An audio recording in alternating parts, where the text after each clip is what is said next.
Used my gender as charm and the characteristics of our gender, women, the nurturing power, the supporting power, the caring power, the understanding power. I have used these characteristics to fight for what we all are hungry most of the time, but we don't find way of getting to that particular position. I have used these strengths to do things not just to make sure that I thrive, I have a better life, I have fullness, confidence, but also to do something to make a difference to people around me. My college is based in Nottinghamshire, North Nottinghamshire. And in North Nottinghamshire, there has been a lot of issues with the closure of mining and textile industries. There are 3-4 generations of worklessness, poverty of aspiration, low education attainments, low progression to higher education. We have lots of children in our communities who don't do well in life, who don't believe in themselves. And on a daily basis, as a principal of that particular college, I have experienced and seen how people suffer because they do not have the inner strength, the self-belief, the confidence. About 3 years ago, I started a charity. My charity is called the Inspire and Achieve Foundation. And perhaps this may surprise you, but the main objective of this charity is to raise aspirations of white working class young people in this country. Why white working class young people? Because we have that particular issue here in the UK. A lot of these kids have lost their way in life, and it's very important. It's our responsibility to bring them back on track. And I'm also talking about young girls, high level of teenage pregnancies. This charity, what it's doing, it's nurturing, building confidence, and it's giving education.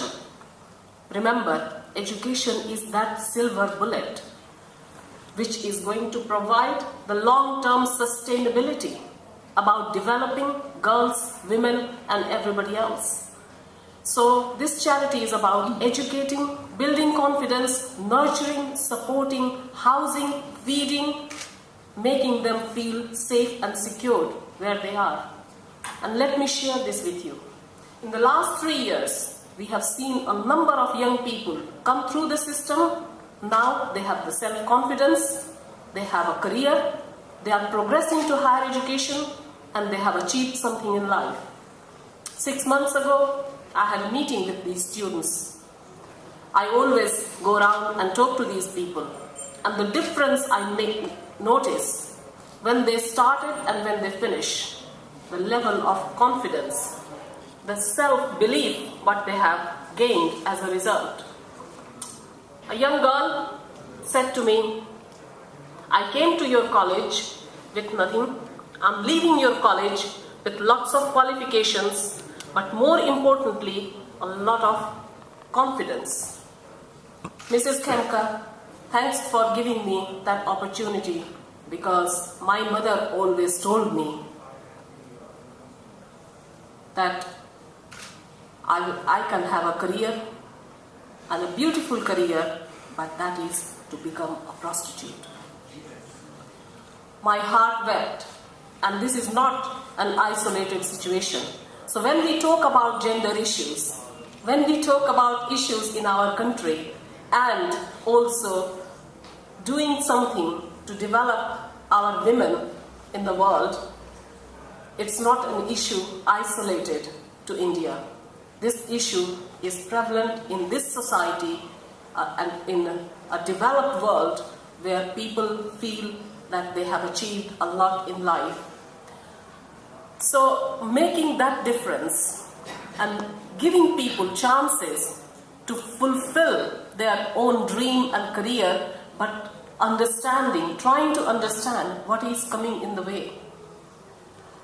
So, as I said to you, I hadn't come here prepared to give you a speech or to talk about this particular issue, but I want to end up with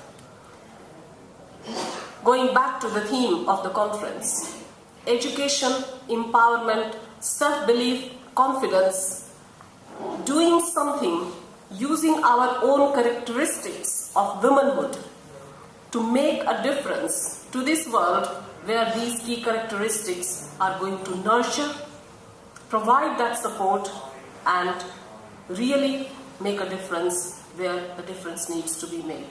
But I congratulate you, Lady Rana, for organizing this such a powerful conference, and I'm looking forward to the afternoon session, and I wish everybody best of luck, and let's make sure that there are actions to follow.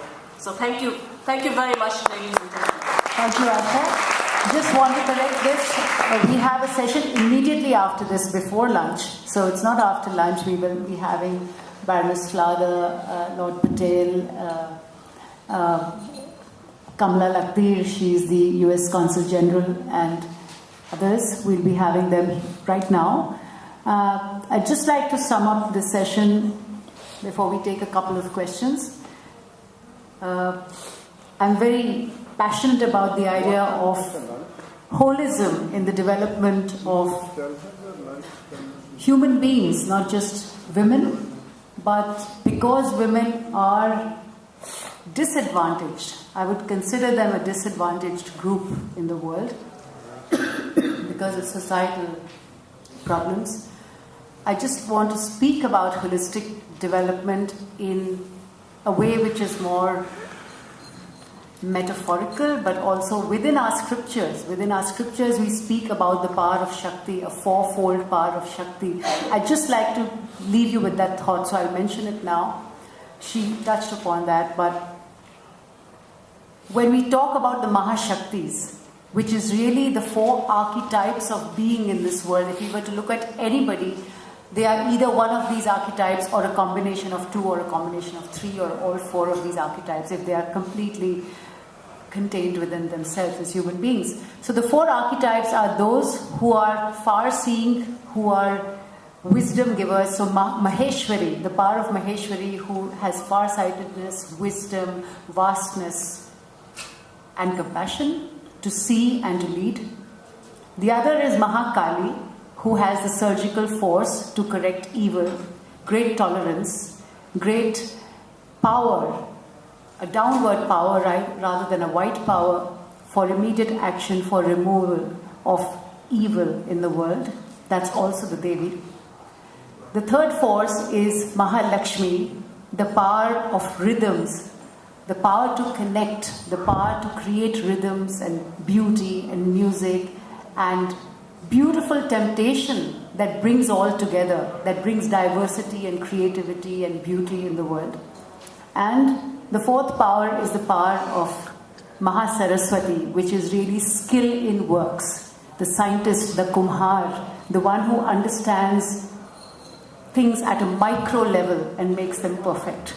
So we have people like that in the world. We have these four archetypes, and some people who excel and who really become leaders, not just people who speak well, but people who can actually manifest all four, have actually all these Shaktis within them.